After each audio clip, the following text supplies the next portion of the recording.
पीढ़ियों का उद्धार कर देता हूँ। बोलिए भक्तवत्सल भगवान की, भक्तवत्सल भगवान की जय।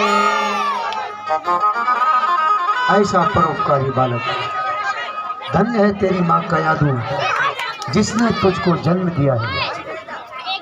बोलिए भक्तवत्सल भगवान की जय। इसके बाद कथा आती है समुद्र मंथन। 14 रत्न निकले और फिर धन्वंतरी भगवान प्रकट हो गए हैं। यहाँ देवताओं को अमृत खिलाया, उसके बाद दैत्यों का विनाश किया है।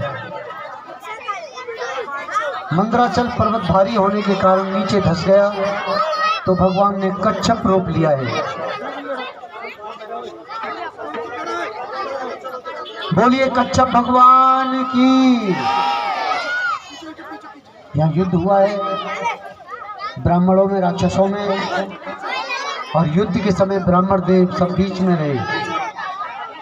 अमृत का कलश लेकर के यहाँ मौनी रूप लिया है भगवान ने, तो देवताओं को अमृत पिलाया और यहाँ पर देवताओं की विजय हुई।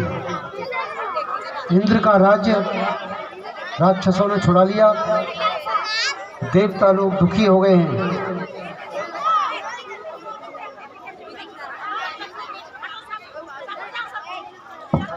इंद्र का राज्य, यहाँ देवता लोग जब दुखी हो गए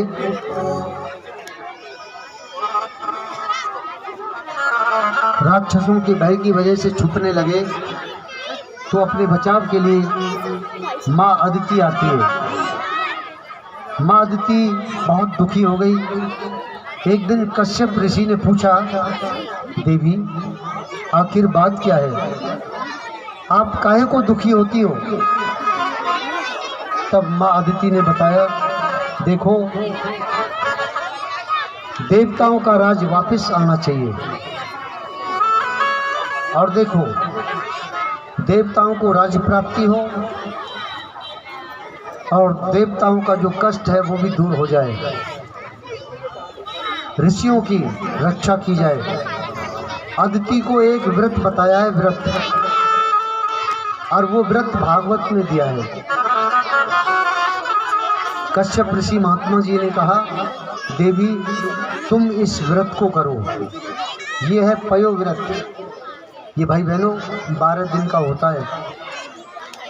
ये पयो व्रत 12 दिन का, इसमें केवल दूध और फल आप ले सकते हैं।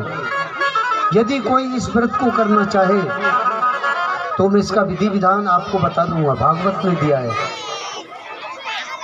ये व्रत कृष्ण पक्ष की एकम से शुरू होता है, फाल्गुन में। ये फाल्गुन के महीने में एकम से शुरू होता है और 12 को इसका पारायण हो जाता है।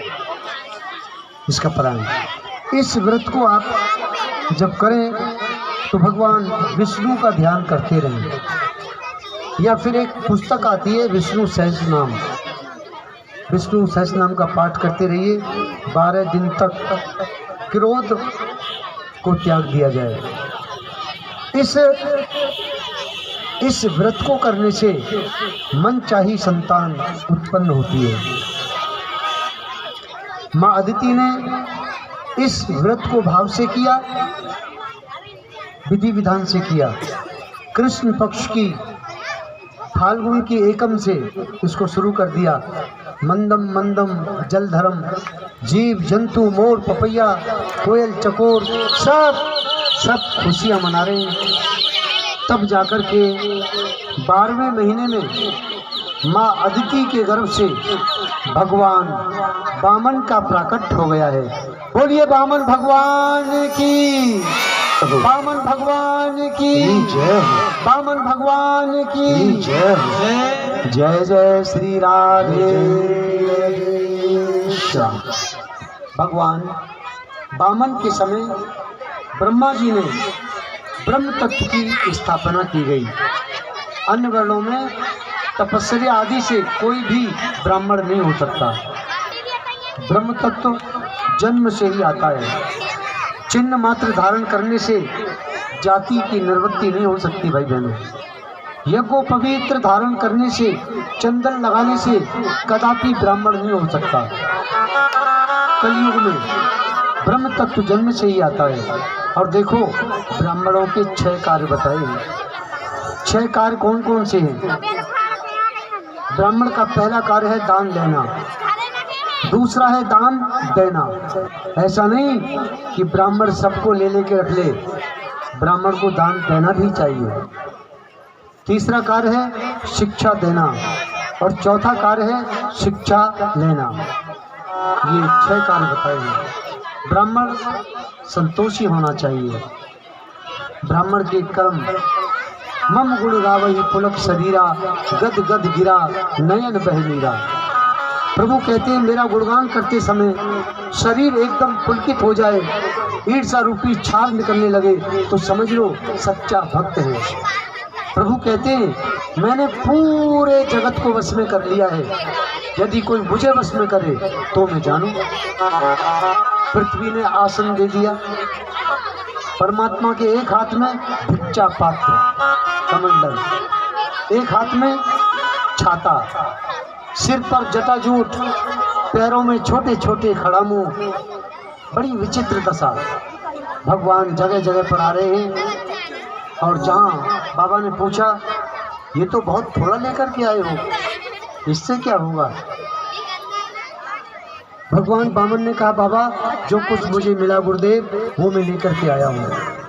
दान मेकम कलौ युगे। बेटा सुनो, दान सबसे मत लेना, दान में भी कलयुग का वास है। लो उसी से जो दे खुशी से। जिसके हृदय में दया नहीं हो, देखिए भागवत भक्तों, धन सबके पास होता है, अर्थ सबके पास होता है, लेकिन मन किसी किसी के पास। यदि मान लीजिए मन और धन यदि दोनों हैं तो समझ लो देवगति। परमात्मा ने जब आपको दिया है तो 10वां हिस्सा धर्म के कार्य में जरूर दान करें। जहाँ तुम्हारी आस्था हो, जहाँ तुम्हारा मन हो, सत्संग करवाओ, संकीर्तन कराओ, सुंदरकांड कराओ, भागवत करवाओ, भूखे को भोजन कराओ, मंदिर में दान करो, विकलांगों की सेवा करो, गौओं को दान करो, हवन में यज्ञ में लगाओ।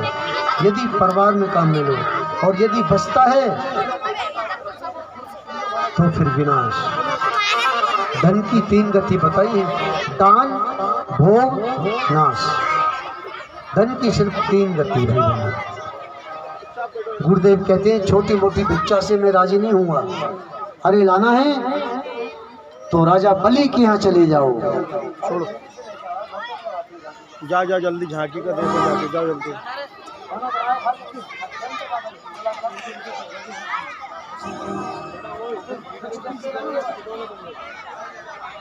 अरे जाना है तो बस सीधे राजा बलि के यहाँ चले जाओ, सीधे।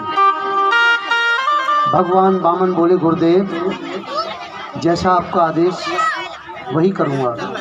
भगवान बामन सीधे बलि के यहाँ आ रहे हैं, और जिसे हम जानते नहीं, जिससे हमारा कोई परिचय नहीं, उसको देखते ही यदि सर झुक जाए तो समझ लो जरूर कोई देवी शरीर है, देवत्व का स्वरूप।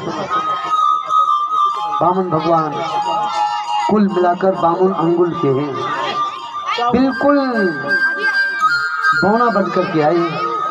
छोटे छोटे पाँव, छोटे छोटे हाथ, एक हाथ में छाता है, 4 अंगुल की कोपिन उनके शरीर पर, चौड़ा जनेऊ, और खुश होकर के आ रहे हैं।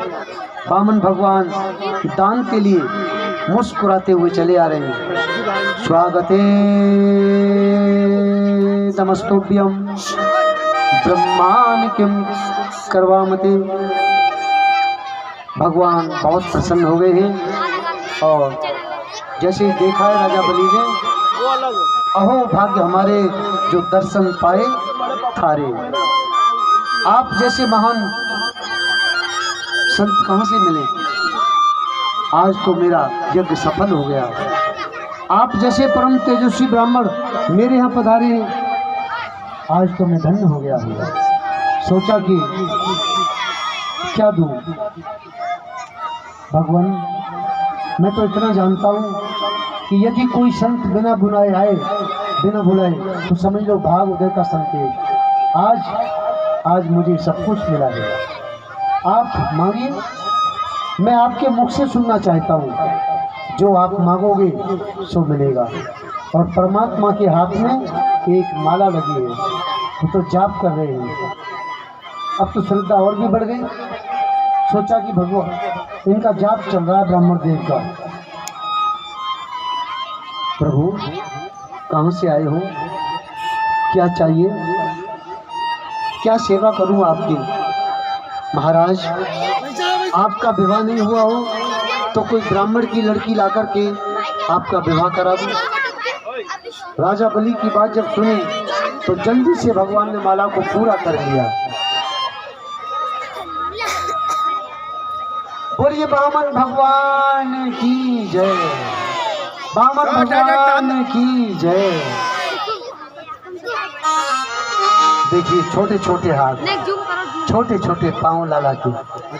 बोले बावन भगवान की। ओ हरि बामन भेष बनाया, बलि राजा को छलने आया। ओ हरि बामन भेष बनाया, बलि राजा के द्वारे आया। हरि बामन भेष बनाया, बलि राजा को छलने आया। हरि बामन का भेष बनाया, बलि राजा को छलने आया।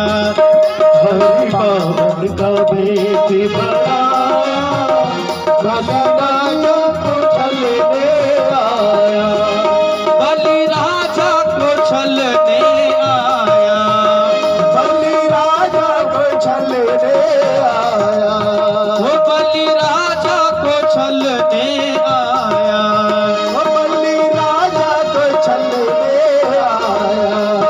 हरि बामन का भेष बनाया, बलि राजा को छलने आया।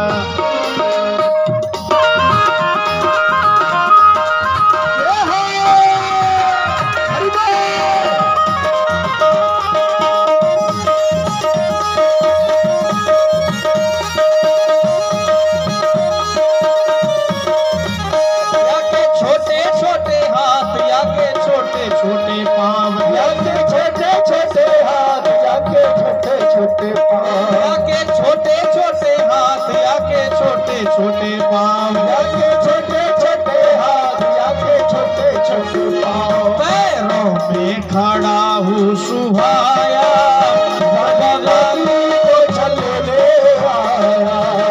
हाँ बामन का भेष बनाया, राजा बलि को छलने आया।